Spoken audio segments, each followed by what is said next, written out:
আজ আমাদের আলোচনার বিষয় শিশুদের ঋতু পরিবর্তনজনিত রোগ।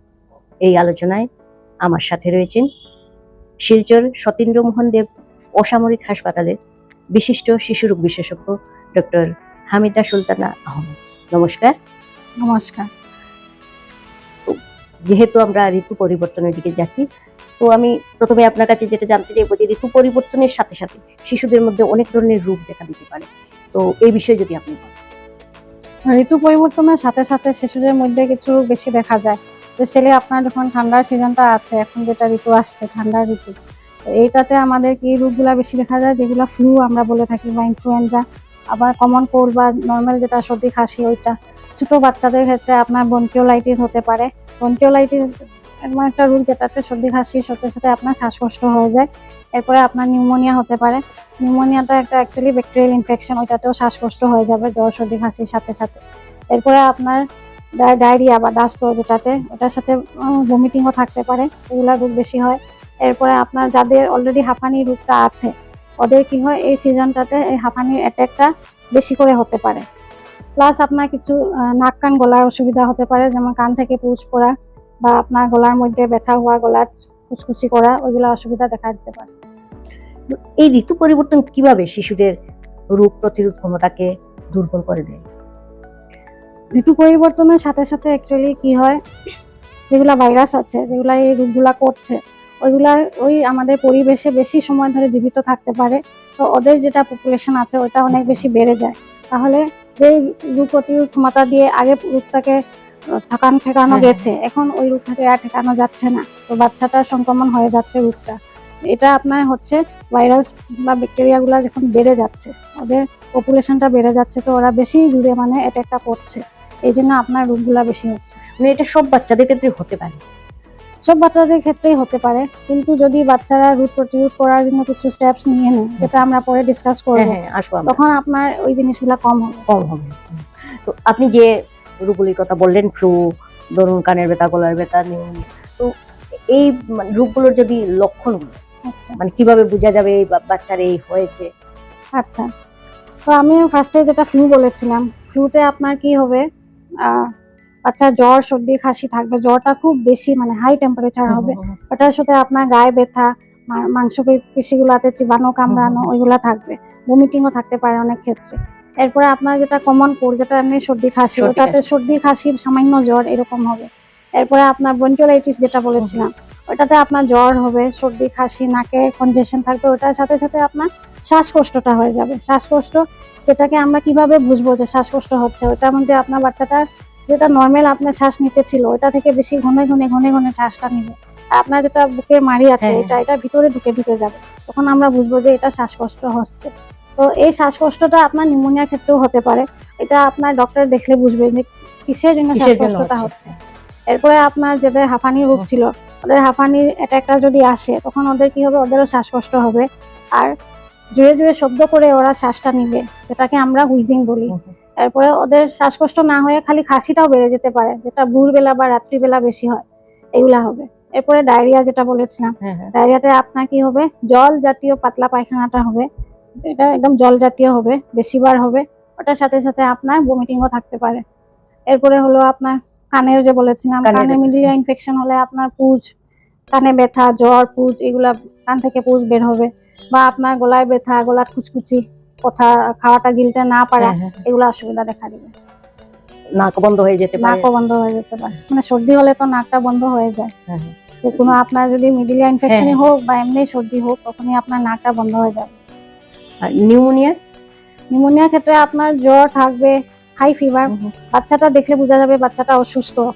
তখন আপনার যখন আমরা বলি যে সর্দি খাসি, বাচ্চাটা দেখলে বাচ্চাটা সুস্থ দেখা যাবে, কিন্তু নিউমোনিয়ার ক্ষেত্রে বাচ্চাটা অসুস্থ, বাচ্চা হয়তো খাওয়া খাচ্ছে না, দুধ খাচ্ছে না, জলও খাচ্ছে না, এটার সাথে সাথে বাচ্চাটার শ্বাসকষ্ট হবে, ঘনে ঘনে শ্বাস নেওয়া, বুকের মাড়িটা ভিতরে ঢুকে যাওয়া, এগুলো অসুবিধা দেখা দিবে।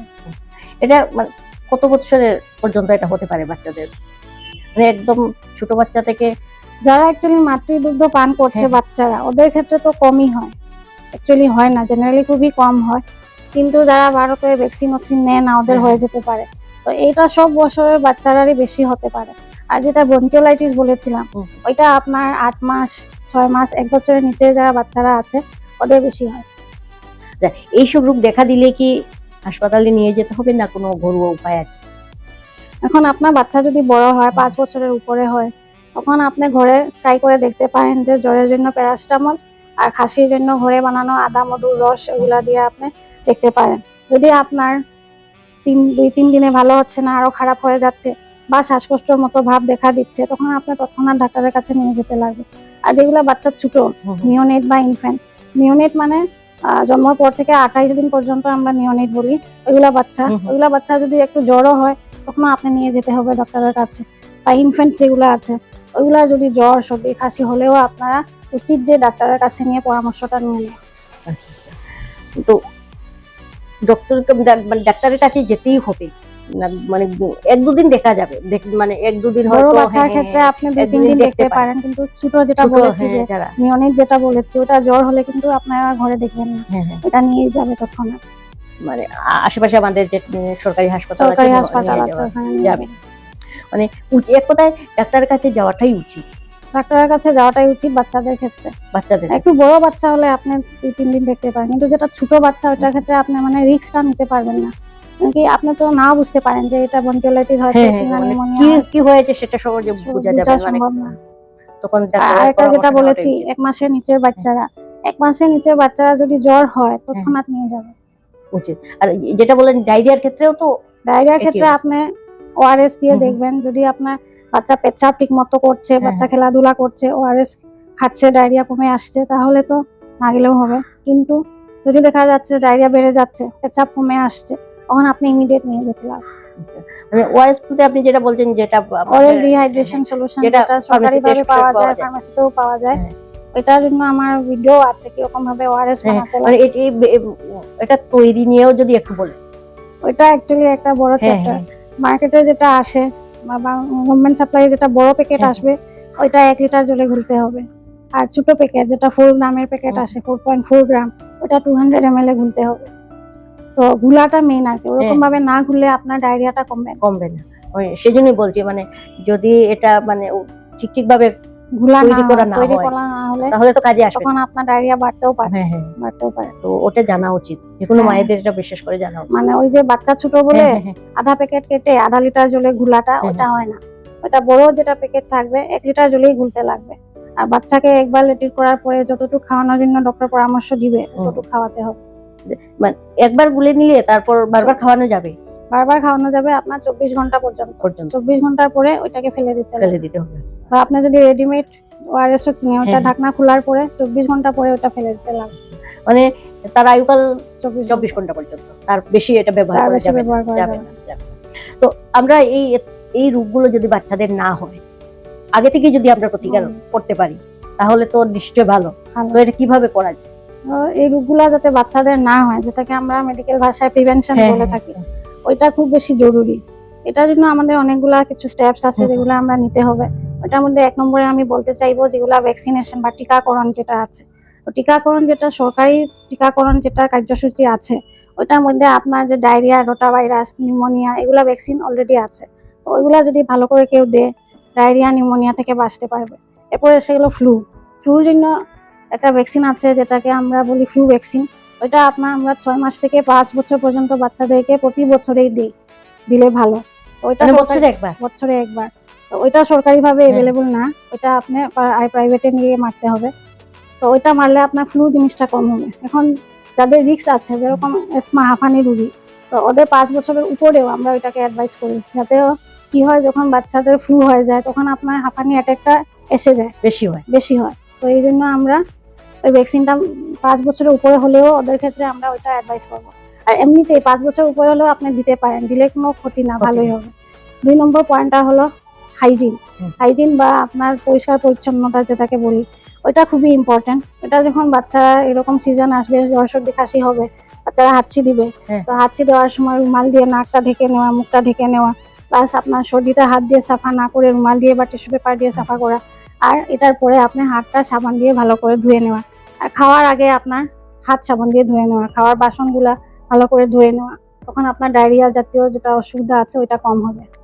এরপরে এসে গেল আপনার, তো বাচ্চাদের এটা শেখাতে হবে। হ্যাঁ, শেখাতে হবে, বাচ্চাদেরকে শেখাতে হবে, মা বাবা নিজেও করতে হবে। নিজে করলেই তো বাচ্চারা শিখবে। এখন শিখবে। আমি না করে যদি বাচ্চাকে খালি বলে হাত ধো, তো ও হাত ধুবে না। এই সেম জিনিসটা আমার নিজে প্র্যাকটিস করতে হবে। মানে আমরা ওই কোভিডের সময় অনেকটা হাত ধোয়াটা হ্যাঁ শিক্ষা হ্যাঁ, হয়ে অনেকটা গেছে। শেখা হয়েছে, 2 মিনিট হাত ধোয়াটা। এরপরে আমাদের যাদের হাঁপানি বেমার আছে, হুম। তা আমি বলেছিলাম যে সর্দি কাশির জন্য হাঁপানি একটা আসতে পারে আরো আসতে পারে। বেশি। তো ওইগুলা ক্ষেত্রে আমি বলবো যে ওদের যেটা ইনহেলার থেরাপি ডক্টর প্রেসক্রাইব করেছে, ওইটা ভালো করে ব্যবহার করা। এরপর একদম ছোট বাচ্চা যেগুলো আছে, নিওনেট যেগুলো বলেছিলাম আমি, ওদেরকে আপনি গরম কিভাবে রাখবেন? তো আপনি লেয়ার ক্লোথিং করবেন, ভিতরে একটা সুতি কাপড় দিয়ে ফার্স্টে র্যাপ করবেন, এরপরে একটা ব্ল্যাঙ্কেট দিয়ে র্যাপ করবেন, এরপরে আরেকটা দিয়ে র্যাপ করবেন। একসাথে একটা বড় ব্ল্যাঙ্কেটের ভিতরে বাচ্চা ঢুকিয়ে রাখলে অতটা কার্যকরী হবে না। ওইরকম লেয়ার র্যাপিং করলে বাচ্চাটা আচ্ছা, বেশি আচ্ছা, গরম থাকবে। মানে সুতি কাপড় ব্যবহার করতে হবে। ভিতরে একদম হ্যাঁ। ভিতরে, এর উপরে আপনি ব্ল্যাঙ্কেট দিবেন, বেশি ঠান্ডা হলে আরেকটা ব্ল্যাঙ্কেট দিবেন, মানে লেয়ার করে নেবেন হ্যাঁ, জিনিসটা। তখন বাচ্চাটা গরম ভালোভাবে থাকবে ছোট বাচ্চাদের হ্যাঁ। ক্ষেত্রে। এরপরে আপনার হয়ে গেল বাচ্চাদের যে খেলাধুলা, ওটা বন্ধ না করা। যদি বাইরের পরিবেশটা খুব বেশি ঠান্ডা হয়, মানে বাইরে আমাদের শিলচরে তো এত ঠান্ডা পড়েও না, হ্যাঁ, যদি পড়ে খুব বেশি ঠান্ডা বাতাস টাস থাকে বা ধুলাবালি বেশি থাকে, তখন আপনি ঘরের ভিতরেই খেলাটা চালিয়ে যেতে বলবেন, মানে খেলার চান্স মানে খেলাধুলা বন্ধ করতে পারবে বন্ধ না, করবে সবসময় না। এটা চালু ওটা রাখতে হবে। চালু রাখবে, মানে ঘরের ভিতরে হোক বাইরে হোক। বাইরে হোক।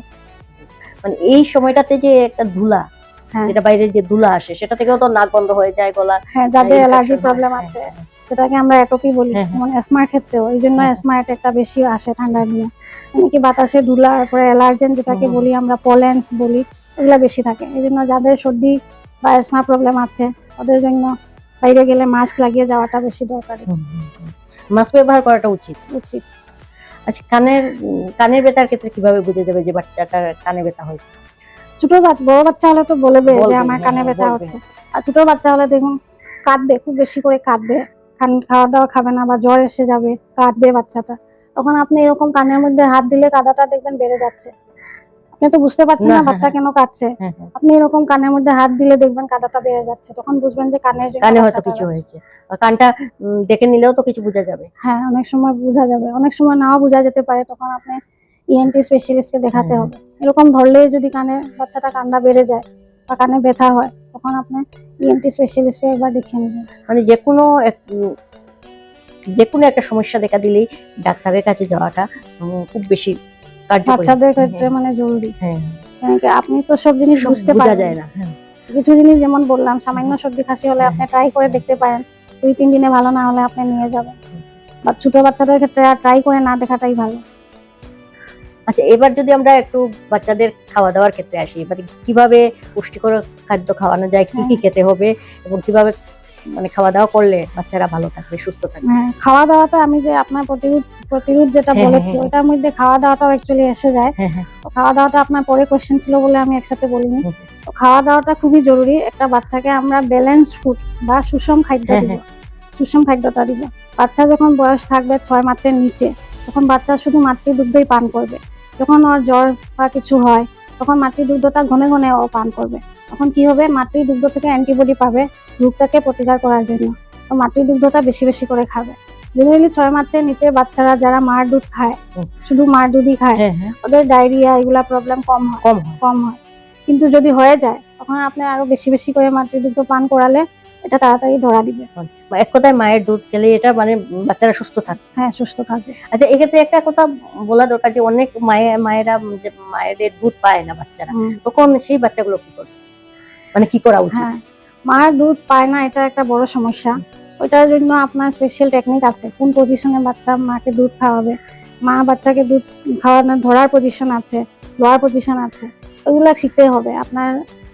এটার উপরেও আমার ভিডিও আছে, কিরকম মাতৃদুগ্ধ পান করাতে লাগে।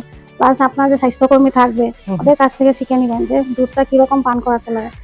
যদি দেখা যায় যে কিছুতেই হচ্ছে না, আপনার ডাক্তার পরামর্শ দিচ্ছে যে আপনি ফর্মুলা খাওয়ান, তখন আপনি খাওয়াবেন। আর না হয় নিজের থেকে কোনোদিনও ফর্মুলা এনে খাওয়াবেন না। আচ্ছা, আচ্ছা। কারণ কি আপনি ফর্মুলা যখন খাওয়াবেন, মার দুধটা বন্ধ করবেন, তখনই মার দুধ সিক্রেশন বন্ধ হয়ে যাবে, তো বাচ্চাটা মার দুধ খাবে না, এরকম হয়ে যাবে। তো আপনি ডক্টর পেডিয়াট্রিশিয়ানের মানে অ্যাডভাইস ছাড়া কোনোদিনও মাতৃদুগ্ধ ছাড়া অন্য দুধ পান করাবেন না। যদি করাতে হয় একান্ত, তাহলে আগে পরামর্শ নিয়ে নেওয়া উচিত। তারপরে আপনার যখন বয়স হয়ে গেল 6 মাসের উপর, 6 মাসের উপর হলে আমরা মাতৃদুগ্ধের সাথে সাথে কমপ্লিমেন্টারি ফিডিং যেটা বলি। কমপ্লিমেন্টারি ফিডিং মানে এমন একটা খাদ্য আর কি, যেটা আপনার উপযুক্ত বয়সে, উপযুক্ত পরিমাণে আর উপযুক্ত কনস্টিটিউয়েন্টস, মানে কি কি খাওয়ার মধ্যে থাকতে হবে, প্রোটিন, ভিটামিনস, মিনারেলস, তারপরে ফাইবার্স, এগুলা উচিত পরিমাণে থাকা খাদ্যগুলা বাচ্চাদেরকে দেওয়া, ওটা হচ্ছে কমপ্লিমেন্টারি ফিডিং। তো এটা আমরা স্টার্ট করব। আর 2 বছর পর্যন্ত তো মার দুধ প্লাস কমপ্লিমেন্টারি ফিডিং খাবে। তো ওই সব খাওয়াগুলা ব্যালেন্সড হতে হবে, সুষম হতে হবে আর পুষ্টিকর খাওয়া হতে হবে।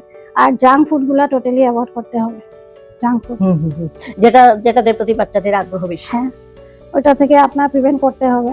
ওটা আপনি ঘরে না আনলে তো আর বাচ্চা খেতে পারবে না, মানে যতটা সম্ভব দূরে থাকা দূরে উচিত। থাকা উচিত। তো আমরা তো এই আলোচনার প্রায় শেষ চলে এসেছি। আমি আপনার কাছে একটা অনুরোধ রাখবো যে এই সময়ে আমরা আমাদের আলোচনা থেকে আমাদের যারা বাবা মায়েরা শুনছেন উপকৃত হবেনি, তবু আপনি যদি আরো কিছু উপদেশ দিতে চান। আমি এটাই দিতে চাইবো যে বাচ্চা যখন একটু সামান্য জ্বর সর্দি কাশি হয়, এগুলা মেইনলি ভাইরাসের জন্য হয়, ব্যাকটেরিয়ার জন্য হয় না। তো আপনারা ফার্মেসি থেকে গিয়ে অ্যান্টিবায়োটিক কিনে এনে আপনার বাচ্চাদেরকে খাওয়াবেন না। তাহলে কি হবে, আপনার শরীরে যেটা ভালো ব্যাকটেরিয়া আছে ওইটা মরে যাবে, এরপরে আপনার ইমিউনিটি আরো কমে যাবে। তো ওই জিনিসটা না করার জন্য আপনি শুধু প্যারাসিটামল বা কাশির জন্য যেটা ঘরে রেমেডি আছে ওইটা আপনি ট্রাই করতে পারেন। এরপরে ভালো না হলে আপনি ডাক্তারের কাছে নিয়ে যাবেন। মানে নিজে থেকে কিছু করবেন না, এক কথায় নিজে থেকে কিছু করা থেকে উচিত নয়। স্পেশালি অ্যান্টিবায়োটিকটা খাওয়াবেন না। হ্যাঁ। ওইটা তো অ্যান্টিবায়োটিকটা কিসে কাজ করে, ব্যাকটেরিয়ার উপরে কাজ করে। আর আপনার বেমারটা কিসে করছে, ভাইরাসে করছে। তো যে জিনিসটা আপনার অসুখটা করছেই না, ওটাতে যদি আপনি ওই ওষুধটা দিয়ে দেন তাহলে আপনার তো লাভ কিছু না, লসই হবে, ক্ষতি হবে, উল্টো ক্ষতি হবে। মানে আপনি তো জানলেন না যে কি হয়েছে, মানে জানার জন্যই আপনাকে ডাক্তারের পরামর্শ নিতে হবে। তো এতক্ষণ আমরা শিশুদের ঋতু পরিবর্তনজনিত রোগ এই বিষয়ে আপনার সাথে অনেকক্ষণ আলোচনা করলাম এবং আশা করি আমাদের এই আলোচনা থেকে অনেকে উপকৃত হবেন। নিশ্চয়ই আশা করি। আপনাকে অসংখ্য ধন্যবাদ। ধন্যবাদ।